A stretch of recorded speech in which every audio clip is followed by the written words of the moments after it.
तो मैं रवि सर, जैसा कि मैंने पिछली क्लास में आपको मैंने तीसरा क्वेश्चन बताया था 9.1 एक्सरसाइज का। और आप लोग ये भी सोच रहे होंगे सर एक एक क्वेश्चन डालते हैं, यदि आप उसका सीरियल से कई क्वेश्चन डाल दें तो सीरीज के साथ तो हम काफी पढ़ सकते हैं, वो हम भी जानते हैं, मगर ऐसा होता है कभी किसी के पास नेट है ज्यादा, कभी नहीं है, तो आप एक क्वेश्चन इजीली सर्च भी कर लेंगे और आराम से उसका सोल्यूशन भी मिल जाएगा। ऐसे आपको पूरा वीडियो देखना पड़ेगा तब आपको वो क्वेश्चन मिलेगा, ठीक है।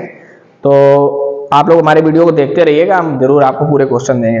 चौथा क्वेश्चन कह रहा है, जैसे जिस समय सूर्य का उन्नयन कोण 30 अंश था तो एक स्तंभ की जो परछाई है वो 20 मीटर नापी गई, तो स्तंभ की ऊंचाई निकालिए। मतलब सूर्य आपका यहाँ पे कहीं पे होगा, तो यहां से कोई व्यक्ति देख रहा है तो इसकी जो परछाई आएगी वो नीचे आएगी, तो इसको हम यहाँ पे दे देते हैं 20 मीटर। कोई भी व्यक्ति हो या कुछ भी हो, जब कोई खड़ा होता है तो उसकी परछाई कहाँ आती है? नीचे आती है, अर्थात ऐसे नीचे दिखती है, तो वही हमने 20 मीटर दे दिया। आपको ये निकालना है, इसकी हाइट निकालनी है। नाम दे देते हैं ए, बी और सी। तो आपको लंब और आधार में संबंध बनना है, तो जब लंब और आधार में संबंध बनना है, ये आपका हो सकता है tan, तो इसको दे देते हैं tan 30 बराबर लंब का मान कितना है h और आधार का मान क्या है 20। tan 30 का मान क्या है 1/√3।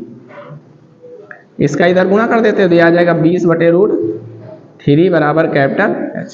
आपका आंसर ये भी आ सकता है, यदि थोड़ा सा इसको और भी सरल कर लें तो हो जाएगा H बराबर, हम लोग क्या करेंगे √3 का ऊपर गुणा कर दें और √3 का नीचे।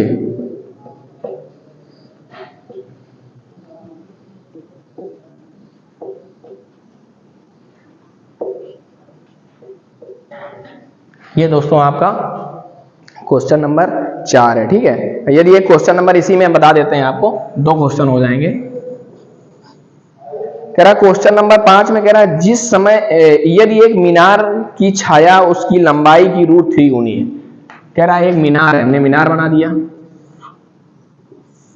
कह रहा है एक मीनार की छाया मान लेते हैं ये, इसको x मान लो। कह रहा उसकी लंबाई की √3 गुनी है, मतलब इसकी लंबाई की √3 गुनी है। तो ये जो छाया है इसको मान लो यदि आपने x, तो ये आपका √3x हो जाएगा।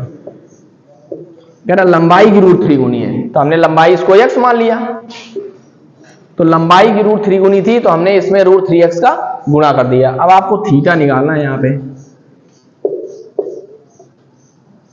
जब थीटा आपको निकालना है तो लंब बटे आधार में संबंध बनना है, तो tan ही लगाएंगे, तो यहाँ पे लिख देंगे tan थीटा बराबर x बटे √3x।